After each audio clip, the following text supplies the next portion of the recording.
Hi, my name is Daniel Notkin, and welcome to our new show on food and wine.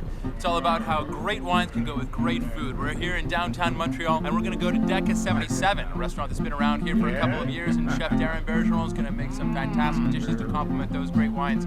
Got a couple of friends who've chosen some great wines, who are going to tell us all about them. Come on with me inside. Have a seat, I've got to be. Your love belongs to me.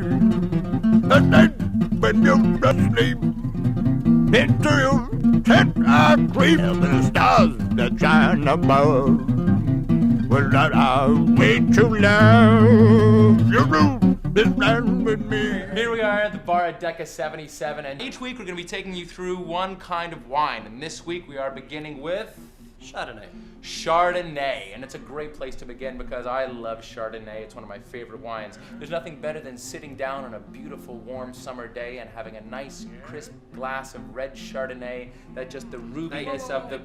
So I'm just. What? Yeah, the red Chardonnay. You're never gonna find a red Chardonnay.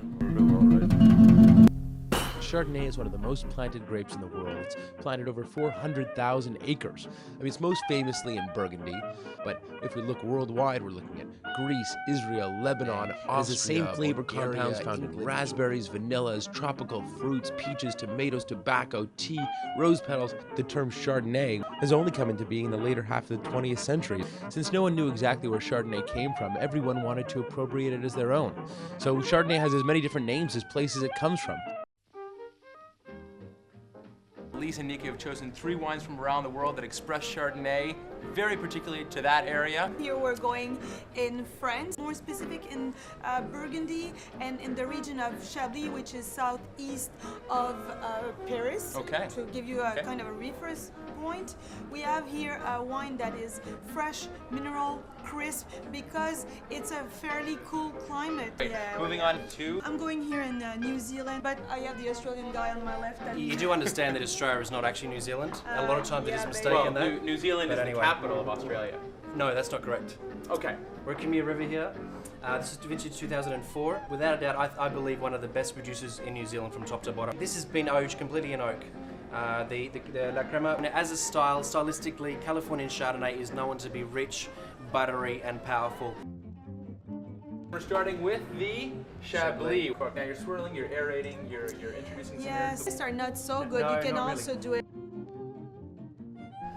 What a nice baby. Aromas of wet rock. It's like sitting there and sucking a little bit on a river stone sometimes. Yeah, I used to do this when I was young. It's still got some great viscosity in the mid palate. It's almost like a liquid, beautiful apple. Well, let's fly to New Zealand now. Okay. Now this smells very different. New oak, but on a wine that has high acidity there already. Mid palate that is rich, finish that is fresh. You feel like drinking this whole bottle by yourself. Dangerous. Anytime you're with people you don't like, you can drink this wine, and there's so much going on in it. It's so interesting, it's so complex every time that you have it that you can't help but having a good time in your head, trying to describe it, trying to break down to it. And it doesn't matter how uninteresting the person you're with is. Stylistically, this is going to be the richest Chardonnay we have. Pineapple, of peach, of fresh corn. Banana. It's lovely, it's open. Like all the flavors are almost there. Fruit salad. It's expressing fruit salad. There's nothing there. It's going like, okay, you know, try and find something in me that's going to be sort of like intriguing or interesting. Everything is a question of having a great pairing when it's about wine. If you're having this Chablis with the same chicken, it's going to be a disaster. It's going to be a case of divorce with the wine and the plate. Here, you're having harmony.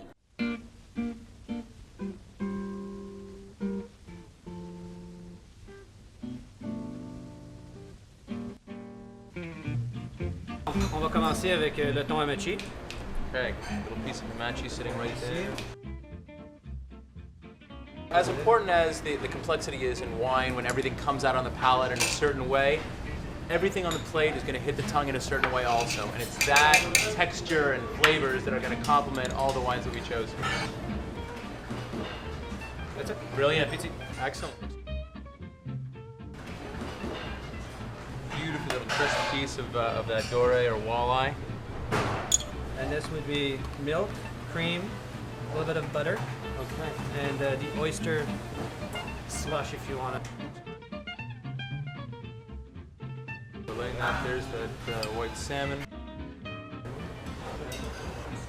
Avec la lime. I use most of mine in my gin. Thank you, sir. It's beautiful. ladies and gentlemen. Cheers to the adventure. Cheers. It's interesting, even though mixing all of the three ingredients together and then coming back to the Chablis, it's bringing the tuna back to the front. Even though it's got radish and cucumber and all the other elements and the sauce going on there, it's refreshing it, and all I'm getting in the finish is just that lovely freshness of the tuna. You know, the The acidity. la crema, you have the sweetness of the cooking Yeah, I agree with you. that is coming out. Gives more texture to the Jerusalem artichoke. Yep. My heart goes to the la crema with this. In gastronomy, generally, you don't pair a liquid with a liquid. Here, it's more kind of a bouillabaisse because you have lots of chunk. It seems a dangerous experience. Everyone's going to watch me now. Some real heat in this dish. Nope, there is. What do you think of that, Daniel? You're very enjoying it. Yeah. Well, first of all, I think the fascinating thing is that I enjoyed certain wines we had earlier, like the Chablis on their own. My standout favorite had to be that second dish we had, the Doré or Walleye with the La Crema. Just all the flavors seemed to come together, all of that heavy fruit bowl, and that was right up on the palate, and that oakiness seemed to just sort of balance out nicely with everything. And this is one of those cases where the sum is greater than the parts, right? With the amashi tuna and those vegetables, I really like the Chablis, the minerality, the finesse, the elegance. Freshness of the minerality of the Chablis with that raw produce going on that plate, I think it's hard to sort of miss. Well, I want to thank everyone for coming today and helping us out with this dish. Thanks very much to Darren Bergeron and Deca 77. It was an amazing experience.